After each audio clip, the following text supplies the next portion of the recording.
ഫുള്ളായിട്ടുള്ള power output നമുക്ക് അറിയാനും പറ്റും.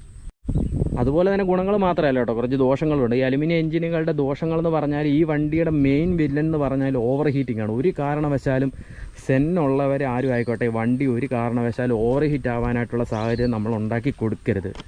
അത് നമ്മൾ ശ്രദ്ധിക്കേണ്ട കുറച്ച് കാര്യങ്ങളുണ്ട്. നമ്മൾ വണ്ടിയുടെ റേഡിയേറ്ററിനകത്ത് കൂളൻ്റ് എപ്പോഴും ഫില്ലായിട്ടുണ്ടെന്നുള്ള കാര്യം നമ്മൾ എപ്പോഴും ഉറപ്പാക്കുക. അതുപോലെ തന്നെ വണ്ടിയുടെ ടെമ്പറേച്ചർ ഗേജിൽ ഇടയ്ക്കിടയ്ക്ക് നമ്മളൊരു നോട്ടം ചെല്ലണം. വണ്ടി ഓവർ ഹീറ്റ് ആയി കഴിഞ്ഞ് കഴിഞ്ഞാൽ നമ്മുടെ കൈ നിൽക്കുന്ന രീതിയിലുള്ള ചിലവുകളല്ല ഉണ്ടാകാൻ പോകുന്നത്.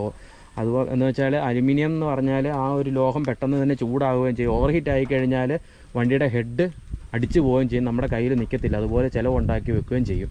അപ്പോൾ ഈ ഒരു കാര്യം നിങ്ങൾ പ്രത്യേകം ശ്രദ്ധിക്കുക. സെന്നുള്ളവർ വണ്ടി ഒരിക്കലും ഓവർ ഹീറ്റ് ആവാതിരിക്കാനായിട്ടുള്ള കാര്യങ്ങൾ നിങ്ങൾ പ്രത്യേകം ശ്രദ്ധിക്കുക. അതുപോലെ തന്നെ വണ്ടിയുടെ എൻജിനിൽ വരുന്ന ത്രെഡുകൾ, നമ്മുടെ നെറ്റ് ബോൾട്ട് ഇട്ട് ടൈറ്റ് ചെയ്യുന്ന പല ത്രെഡുകളും ഈ ഒരു അലുമിനിയം ആയതുകൊണ്ട് തന്നെ ത്രെഡുകൾ പോകാനായിട്ടുള്ള ചാൻസസ് ഒത്തിരിയാണ്. അതുകൊണ്ട് ആ കാര്യങ്ങളും നമ്മൾ ശ്രദ്ധിക്കേണ്ടതാണ്.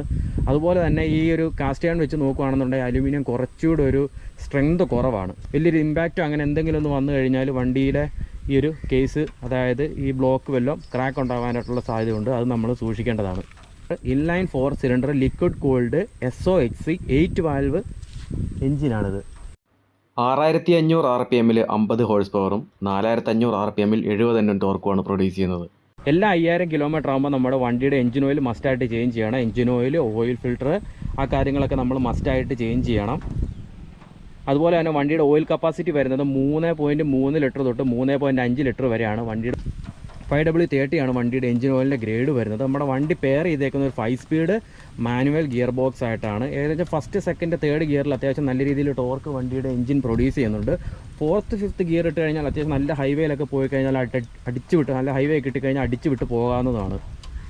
അതുപോലെ തന്നെ വണ്ടിയുടെ മൈലേജ് വലിയൊരു ഘടകം തന്നെയാണ്. ഈ ഞാൻ പറഞ്ഞില്ല, ഈ ലൈറ്റ് വെയിറ്റ് വണ്ടിയാണ്, ലൈറ്റ് വെയിറ്റ് എഞ്ചിനാണ്. ലൈറ്റ് വെയിറ്റ് വണ്ടി ആയതുകൊണ്ട് തന്നെ മൈലേജ് എഫിഷ്യൻസി നല്ല രീതിയിൽ കിട്ടും. നമുക്ക് ഈ ഒരു വണ്ടി ഒരു സിറ്റിയിൽ ഓടിച്ച് കഴിഞ്ഞാൽ എങ്ങനെയാണല്ലോ ഒരു 12നും 15നും ഇടയ്ക്ക് നമുക്ക് മൈലേജ് കിട്ടും. ഹൈവേയിലൊക്കെ പോയി കഴിഞ്ഞാൽ എങ്ങനെയൊക്കെ നോക്കിയെന്ന് പറഞ്ഞാൽ നമുക്കൊരു 17, 18 എന്തായാലും നമുക്ക് ഈ ഒരു വണ്ടിക്ക് മൈലേജ് കിട്ടും. എന്തെങ്കിലും ഡൗട്ട് ഉണ്ടെന്നുണ്ടെങ്കിൽ നിങ്ങൾ ഡയറക്റ്റ് എനിക്ക് കമൻറ്റ് ചെയ്യുക. കമൻറ്റ് ചെയ്ത് കഴിഞ്ഞാൽ എന്തായാലും ഞാൻ അത് റിപ്ലൈ ചെയ്യാം. കാരണം ഈ വണ്ടിയെക്കുറിച്ച് ഞാൻ അരച്ച് കലക്കി പഠിച്ച് വെച്ചേക്കുക. നിങ്ങൾ കമൻറ്റായിട്ട് ചോദിച്ചാൽ മതി, ഞാൻ എന്തായാലും അത് പറഞ്ഞു തരാം. അടുത്ത വീഡിയോ എന്ന് പറഞ്ഞ പോലെ ഒരു സൂപ്പർ വണ്ടിയായിട്ടാണ് വരുന്നത്. നമ്മുടെ നാട്ടിൽ ഇഷ്ടം പോലെ ഉണ്ടായിരുന്ന ഒരു വണ്ടിയാണ്, ഒരു ടാറ്റ ഇൻഡിക്ക എന്ന് പറയുന്ന വണ്ടി. നമുക്ക് ചെറുപ്പം തൊട്ടേ നമ്മൾ കാണുന്നൊരു വണ്ടിയാണ്, ഒരുപാട് വർഷങ്ങളായിട്ട് ഇവിടെ ഉള്ളൊരു വണ്ടിയാണ് നമ്മുടെ ടാറ്റ ഇൻഡിക്ക.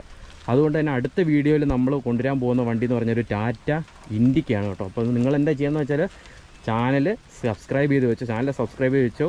അടിപൊളി വീഡിയോസാണ് വരാൻ പോകുന്നത്. കിടിലം വണ്ടികളായിട്ട് റിലേറ്റഡ് ആയിട്ടുള്ള ഇഷ്ടം പോലെ വീഡിയോസ് നമ്മൾ ചെയ്യാൻ പോകുന്നുണ്ട് കേട്ടോ.